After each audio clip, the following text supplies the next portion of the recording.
when you were taken away from me. 2 years after his death, I formed Solace, which means to seek comfort. And it stands for surviving our loss and continuing every day. And what I wanted to do was put a face to the statistics. You know, you hear so many people die every day. But, you know, my son is a statistic, but he's also a person.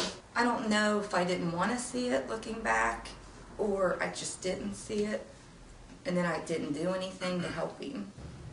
And he was wanting more money. Yeah, I'm gonna give him money.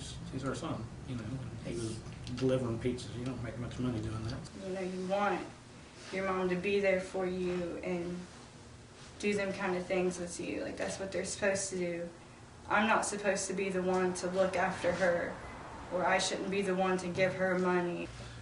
For a long time I did blame myself because I gave him that piece. It'll be 5 months or 5 years coming up very, very soon, and it's probably been like the last 5 months I've finally, forgave myself. I begged the doctors not to give him pain pills because he had such a problem with them, and they did, and he got hooked on them again. And he was on Klonopin, a medical for antidepressant, and he got a hold of methadone to try to get himself off of the pain pills again. And that combination, he just went to bed and didn't wake up. Just because you're on drugs doesn't make you a bad person. It means you made a poor choice, and you liked that poor choice, and you kept doing that poor choice. And one day it will ruin you. It might not ruin you personally, but it will ruin something around you. It will take something from you that you never expected to be taken away from you. She was just an incredible, smart, funny, beautiful woman, and I wanted to be just like her. In a lot of ways, I am, still to this day. She was just a great person, and I wish she would have been given the same opportunities that I've been given. I want him to see a different way of life, because for so long it was a way of life. That's the way we was raised around our parents, and it was normal. But they didn't have the consequences we had. They didn't go to prison. They didn't get in trouble or caught with drugs. Nothing that's happened has been enough pain for them to stop. No kid should ever have to go through that memories of being in a cop car, or having her boyfriend hold you hostage in a house, or worrying, having my dad and them worry if we're just going to be dead the next day. I started my drug use, I'd say grade school, and then, I don't know, when I got older, I started experimenting with prescription medication.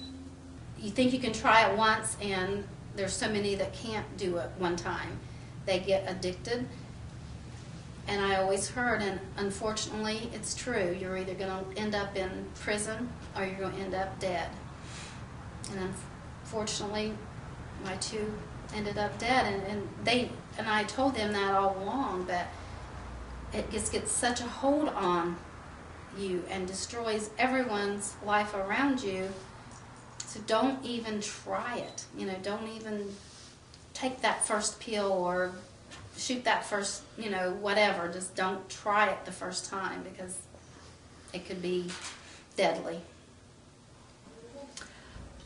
When I got to the hospital after receiving the phone call, I felt like I was walking into a dream or a nightmare. I remember everything, every single tiny detail, but yet it was like it wasn't my experience. It was something else that I was watching. The loss of Kent has really affected our whole family. It's changed our whole family. I'm not the same person. My husband isn't, and my son isn't. His brother. His brother right now is in the pen. He's in the penitentiary right now. His name's Curtis. He has been coping with Kent's death in a negative way, which I wouldn't believe. He got on Oxycontin. Without this experience, who knows, I'd probably still be on drugs. I probably would have snorted a pill again.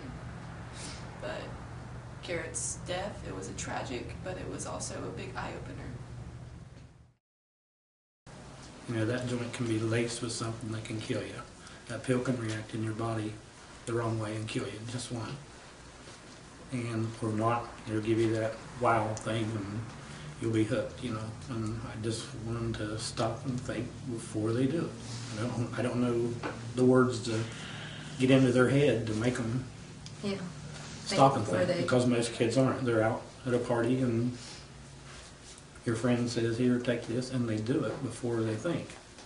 And it was the thing to do, like, take a pill, this will make you better. Like, we've used our whole lives and nothing bad's ever happened to us. And my message is that, you know, in a blink of an eye, drugs can take everything from you and you don't even realize it's happening. Now we got generations of people that's going to be scarred for life. This isn't going to just affect me or Kurt, it's going to affect their kids. Drugs and alcohol, they're not meant for people to make themselves. They're not a medicine for people to get happy. It's not. And then in the mix you throw in a gun. It's somebody's nightmare. It's sad. I'm from here. I loved this area growing up. I mean, I loved it. Had no trouble with this area. Now it's just sad. If it comes to your community, get it out. Don't wait 13 years and let it destroy the whole Soda County. My two youngest children don't ever have to know my life, what happened then, how I was back then. That they don't have to know that kind of stuff. That's what makes me go on every day. Addiction can destroy you and your family, and it can rip you apart, but you can always come back from that, and you don't ever have to go under. You never have to go into the waves of it. I just want to teach people that it's okay. Like, you don't have to be ashamed of what your family has done or what you've done. There's always time to turn around. Don't let the bad experience that happened to you define who you are. I let it define me for years. That bad experience. The experience doesn't have to define you. It's the way that you handle the experience that's going to define you. It's what you do with the experience. And we're trying with this loss to do something good. That's why we started the foundation. We want to educate the kids. I mean, we can get them to not want to try it for the first time. Yeah, it makes us both feel better every time we Do something to help somebody, you know. we do a loved ones group for every Thursday. Have for over a year now, and we both come home feeling a little better, you know. And it's just to let families know what we didn't know. So I haven't got to participate in Solace a lot and didn't feel I was ready for it. But the things that they have done in our community and have helped me has been amazing. I just think everyone should be aware of what they're doing and help out in any way they can.